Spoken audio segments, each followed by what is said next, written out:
Please take good care of your pets. Veterinarians of Reddit, what is one thing you wish people would know/understand about their pet? Don't complain about your dog not having boundaries when you're literally feeding them scraps off your plate at dinner time. That's 100% on you. It's so tiring trying to get my parents to stop feeding their dog who is highly allergic to all sorts of meat food scraps off the table. In their minds, they are being kind and can't help pampering the dog when in reality it just causes her to chew her paw pads off when she has her allergic reactions. It blows my mind. Woman I work with is constantly complaining about her cat doing things he's not supposed to, not super angrily, to be fair, but still frustrated, and then rewards those same behaviors when they are cute. Like, don't complain about your cat getting in your face if you're constantly asking for kisses and giving him treats. Pets need consistency. Don't get mad if they do something you've taught them will get them what they want. What drives me batty is that she complains about other pet owners doing this, lol. She talks all the time about how another coworker's dog needs to learn clear boundaries/consistent rules, but then goes and bends them for her own cat because she likes some of its behaviors in the moment. Ah well. RVT here. There are so many. It is not cute or sweet to have an obese pet. It can cause joint issues and heart disease among many things. Stop showing love through overfeeding, especially human junk food. Dogs are living creatures who need preventative medical care just like you do, and sometimes they get sick like you do. If you can't contribute the bare minimum to take care of them, maybe you should think again about owning one. Get your puppy its damn distemper/parvo vaccines. Adding on, heartworm prevention costs much less than treatment.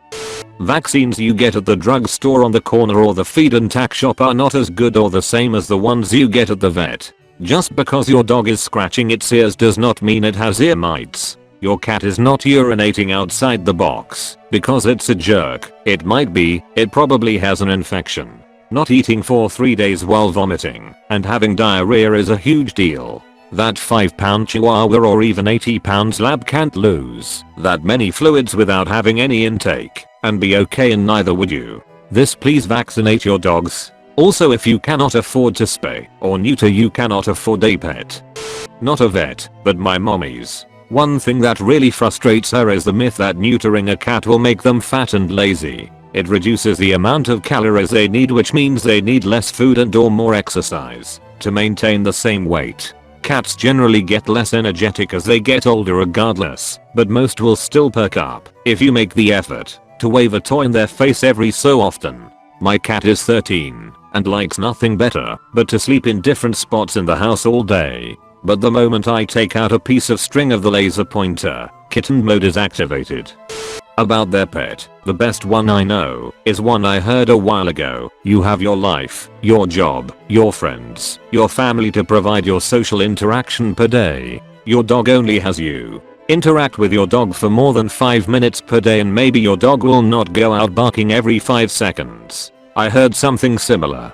That logic is what urged me to make the habit of taking my dog for 4 to 5 walks a day. He can interact with other dogs and with the world around him that way. So my family should walk the dog more than once a month. RVT here. Exotic animals, reptiles, birds, small mammals such as rabbits, hamsters, guinea pigs and rodents may be easy to acquire and assumedly easier to take care of, but most of these animals have very specific housing and dietary needs that need to be met and require enrichment. Also, not every veterinarian has experience with exotic animals, and exotic animal medicine is sometimes at a premium, but is still necessary. I've met a lot of people who get a small mammal or a small bird for like $20 from the pet store and then won't pay for medical care because it costs way more than the pet was purchased for. If your pet eats your weed stash, let the vet know. They are not going to call the police. They need to know everything they can to diagnose your pet. One time my ferret jumped on my desk and scarfed down 2 Adderall tablets that I had crushed and then put in empty capsules because I cannot swallow tablets. This already sounds suspicious, which was completely insane because he has absolutely no interest in eating anything but his kibble. So I showed up at the vet with that emergency and hoped really hard they didn't think I had an amphetamine addiction, lol. I'm a vet. I wish people just even had a basic understanding of dog or cat body language. FFS. The number of videos posted on Reddit of animals in distress and it's tagged as "oh my little fluffster is so cute when he plays," or whatever makes my blood boil.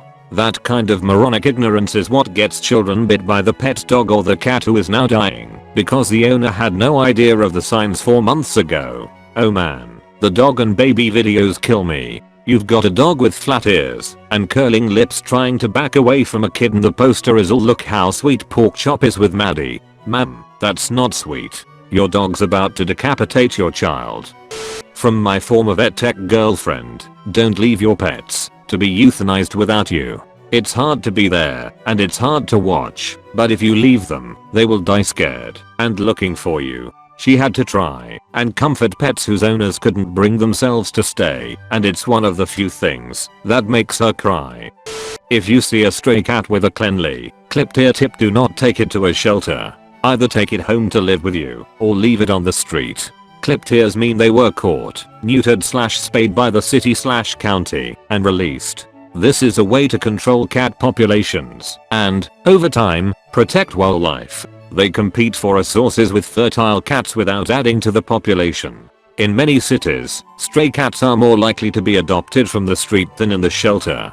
If the cat is taken to a shelter, they cannot legally release it because it is now abandoning the animal.